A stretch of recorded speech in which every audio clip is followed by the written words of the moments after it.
if you follow the Lakers like I do, you know that they're going to be linked to damn near every single player when it comes to a potential trade. And this season is no different, as the Lakers are eyeing several players across the NBA. NBA insiders are revealing now some of those specific targets, and we're going to talk about here today if those targets make sense for the Lakers, how realistic it is to get them, and who those players are. And welcome to the Lakers Digest. My name is Hunter Pitcoff. We cover everything surrounding your, as you probably guessed it, Los Angeles Lakers. Our channel is growing and growing as trade season is beginning here just a couple of days ago on December 15th. That's the unofficial start to the NBA trade season, as NBA players who signed free agent contracts in the summer are now eligible to be traded. So therefore, pretty much everybody is eligible to be traded. But if you are new to the channel, as I know many of you might be, subscribe. We recently had a goal of reaching 3,100 subs before the end of the new year. But now we're already halfway to 3,200 subs. So I don't want to cap us at any sort of ceiling at this point. Let's get to 3,200. Let's see where we're at. The sooner we get there, the higher the bar is going to be for you guys to keep coming with that energy. And that's going to keep us motivated here throughout the season. And a major report reveals that the Lakers are chasing quite a few players on the trade market. Here's what Johan Buha said from The Athletic. He covers the Lakers, has as good of a beat and pulse on this team as any reporter does that covers the sport. This is what he said. Other names that have come up in talks with the team and league personnel over the past few weeks include Utah's Walker Kessler and Colin Sexton, Toronto's Bruce Brown Jr., Portland's Jeremy Grant and Robert Williams III, and Washington's Kyle Kuzma. The Lakers do not anticipate to be heavily in the mix for Miami's Jimmy Butler, New Orleans' Brandon Ingram, or Chicago's Zach LaVine. So this is definitely a pretty interesting move, or interesting tweet, or X message, whatever you want to call it, that Jovan Buha sent out, because this is what this means, right? The Lakers, as I've talked about before, and if you are pretty in tune with the Lakers, you get this as well. They are a team that chases stars, right? Throughout the history of the Lakers, they have chased stars, whether it has been good or bad. Getting LeBron, Anthony Davis, those guys have led to a championship. Getting guys like Steve Nash and Dwight Howard during that era did not, right? Getting Westbrook, that didn't work. But there have been times when they gotten Shaq and Kareem. Obviously, Kobe he's really one of the few homegrown stars that they've had. But Wilt Chamberlain, getting guys like that have elevated them to becoming this dynasty franchise that they are. But the Lakers have their star players already. So do they really need to go out and get another one? And based on these reports, it suggests that the Lakers don't want to do that. They want to get guys in between the margins that can help elevate this team and find those few missing pieces to really separate themselves in a very close, tight-knit Western Conference. And let's talk about these players too. We named them. Why do each of these targets make sense? And let's start off here with the Utah Jazz player. So Colin Sexton, this is somebody who is 25 years old. He's got a couple years left on his deal, on a pretty team-friendly deal, making about around 18 mil this year. We'll be making 19 the year after and 20 the year after that. 16 points per game. The shooting numbers, fantastic. Shooting 42% from three for a guy who really was not much of a three-point shooter when he came into the league. Can also create for himself. He's a dog. I love the energy he brings. He's like a pit bull out there. Not afraid of any sort of big moment. Not much of a playmaker. Definitely more of a scoring guard. So he either could be, a guy in their starting lineup that can be a secondary playmaker, or maybe even better suited being a six-man off the bench. Another guy to keep an eye out for on the Utah Jazz as well, since this is a team that has been struggling, is Walker Kessler. He has been linked to the Lakers a ton, averaging a double-double this year, 11 and 10. We know how good he is as a rim protector as well, averaging damn near 3 blocks a game. Would be a really interesting pairing next to Anthony Davis, and just 23 years old on a rookie deal himself. So Utah might arguably have the most talented bang-for-your-buck players that the Lakers could get out of these options. Now, the question is, though, is how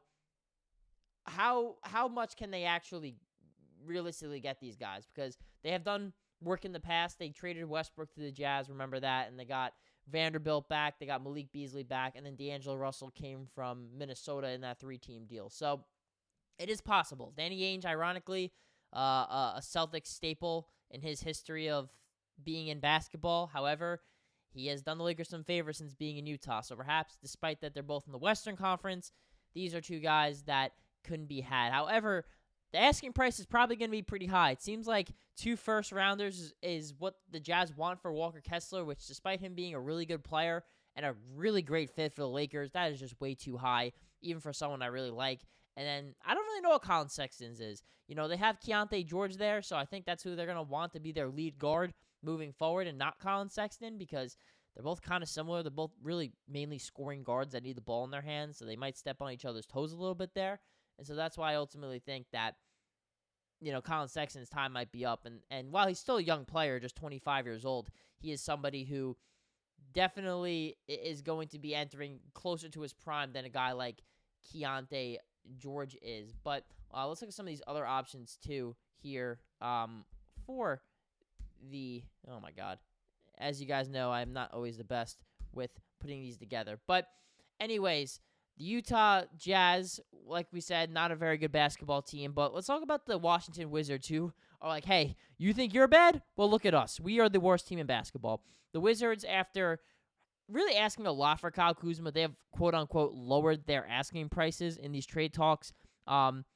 They wanted 2 first-rounders for him last year, but the belief is they might only take 1 and a young prospect, the Heat, Kings, and Lakers, among teams showing interest in Kyle Kuzma. However, guys, when you really look at the numbers here, there is a reason why Kyle Kuzma is not commanding as much money. He's had a horrific season, despite having 2 pretty good seasons for the Wizards last year, averaging 20-plus points per game. I mean, he's down to 15 a game, not averaging nearly as many minutes.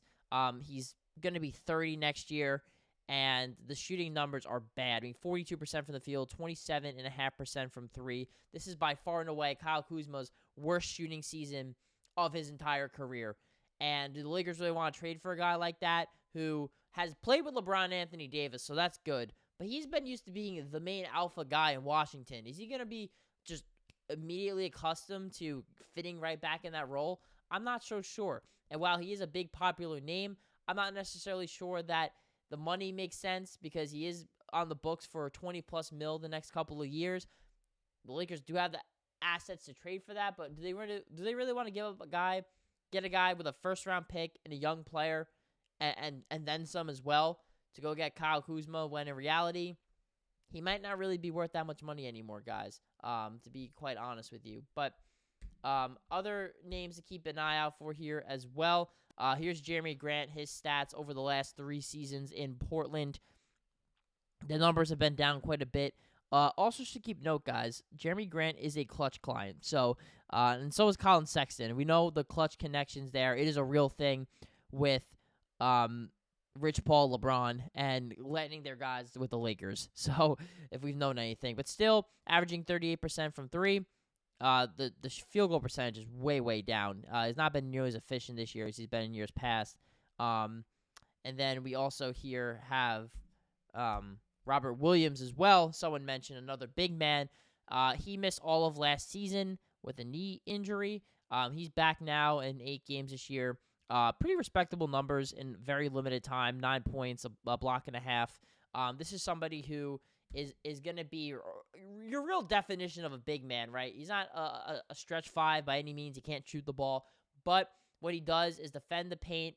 He blocks shots. He's still only 27 years old, so he is on the younger side here. And he is someone who provides athleticism, defensive versatility, can switch onto smaller players as well, and really can accept being either a starter next to Anthony Davis or being a backup next to or behind Anthony Davis. And that does bring us to our final point here, guys. Who should the Lakers prioritize in this trade market? There, you can make an argument, and then Bruce Brown as well. We know he is somebody who has the skill set and the championship pedigree to be a Laker, but ultimately he has not played a game this year, so I'm not even sure if they can trade for him. Like, why would you trade for a guy who hasn't played? So that does lead us to our final point here, guys, though. Who should the Lakers prioritize of these guys?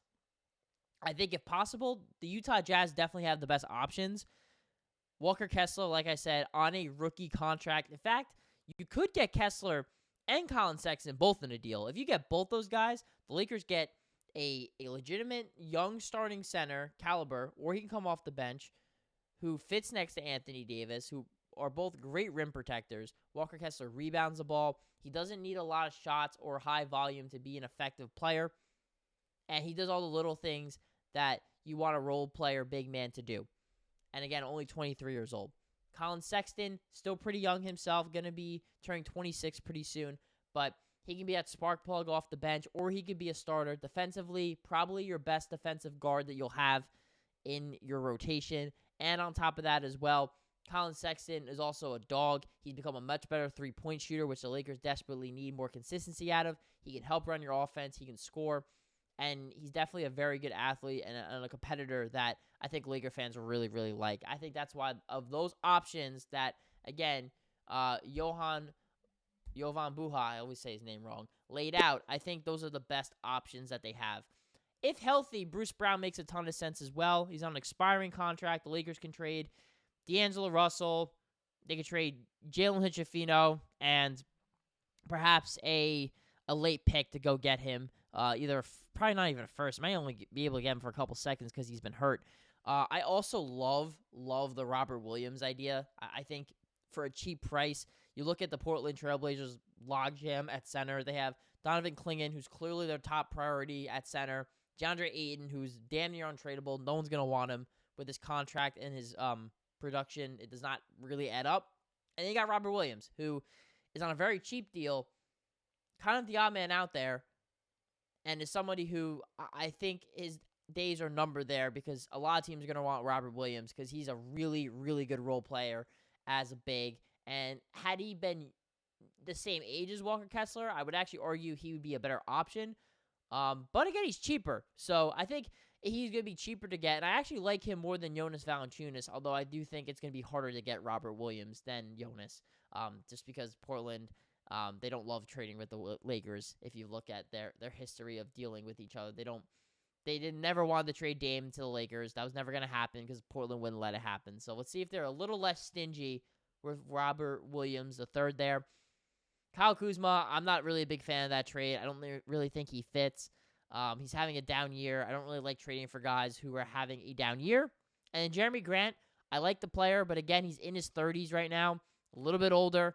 I think the Lakers need to get younger and more athletic. And Jeremy Grant right now, again, having a bit of a declined season. Perhaps it's because he's on a bad team. But on top of that as well, he's also due $30+ million over the next 3 seasons. It's going to take a lot to get him, and I don't think he's going to be worth that asking price. But all of them do make sense to some degree. So let me know down below in the comments what you think. Which of these players, and again, I'll pull up one more time for you guys as well, do you think makes the most sense based on Jovan Buha's report here, who covers the Lakers for The Athletic? Again, Walker Kessler, Colin Sexton, Bruce Brown, Jeremy Grant, Robert Williams III, and Kyle Kuzma are a few of the names here that have been coming up and linked to the Los Angeles Lakers. And it does not seem like they're going to be chasing a star in Levine, Ingram, or Jimmy Butler anytime soon.